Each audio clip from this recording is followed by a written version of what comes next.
एक खुशहाल परिवार वह है जिसमें बच्चे माता पिता का सम्मान करते हैं, पति पत्नी एक दूसरे से प्यार करते हैं और हर कोई अपने जीवन का आनंद लेता है।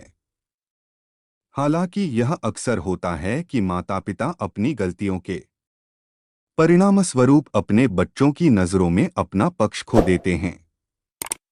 इसी तरह के हालात इस महिला के साथ हुए, जिसने अपने पति द्वारा इसे प्रदान करने में विफल रहने के बाद कहीं और खुशी मांगी। हालांकि उसकी 13 साल की बेटी को उसके आपराधिक इतिहास के बारे में पता चल गया। वही लड़की जिसके लिए उसकी मां कभी मूर्ति हुआ करती थी, आज की ब्लैक डायरी का विषय है। हालांकि उसके लिए उसकी आशाएं और भक्ति निराश हो गई जब उसने उसे किसी अन्य पुरुष के साथ पकड़ा। मुझे रोशनी बदला हुआ नाम कहा जाता है। मेरे माता पिता और बड़े भाई और मैं सभी एक ही घर में रहते हैं। हमारे घर में सब कुछ आराम से चल रहा था।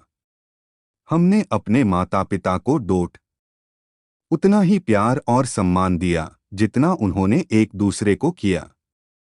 लेकिन कुछ समय के लिए मैंने देखा कि पिता के काम पर चले जाने के बाद एक चाचा अक्सर घर आते थे, जबकि हमारा स्कूल लॉकडाउन के कारण बंद था और ऑनलाइन कक्षाएं चल रही थीं।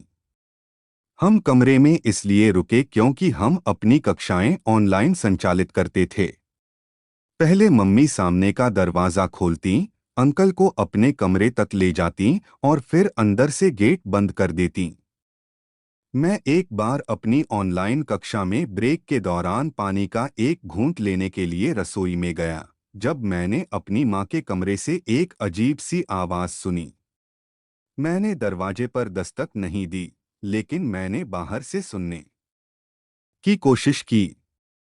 मैं अंदर से एक चाचा को अपनी माँ पर चिल्लाते हुए सुन सकता था और मेरी माँ भी चिल्ला रही थी कि अब बहुत हो गया। अंदर से अजीब अजीब आवाज़ें भी आ रही थीं। लेकिन जब मुझे डर लगा तो मैं वापस अपने कमरे में चला गया और अपनी ऑनलाइन क्लास करने लगा।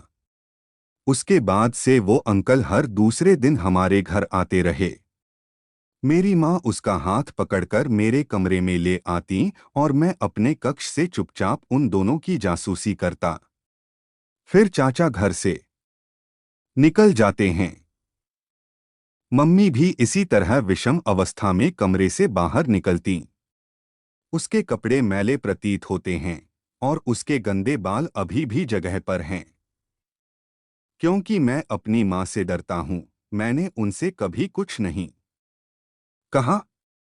वह मुझसे बहुत सम्मान की अपेक्षा रखते थे, लेकिन हाल ही में मैं खुद को वह सम्मान खोता हुआ पाता हूँ। मैं चाहूँ भी तो यह बात किसी को नहीं बता सकता।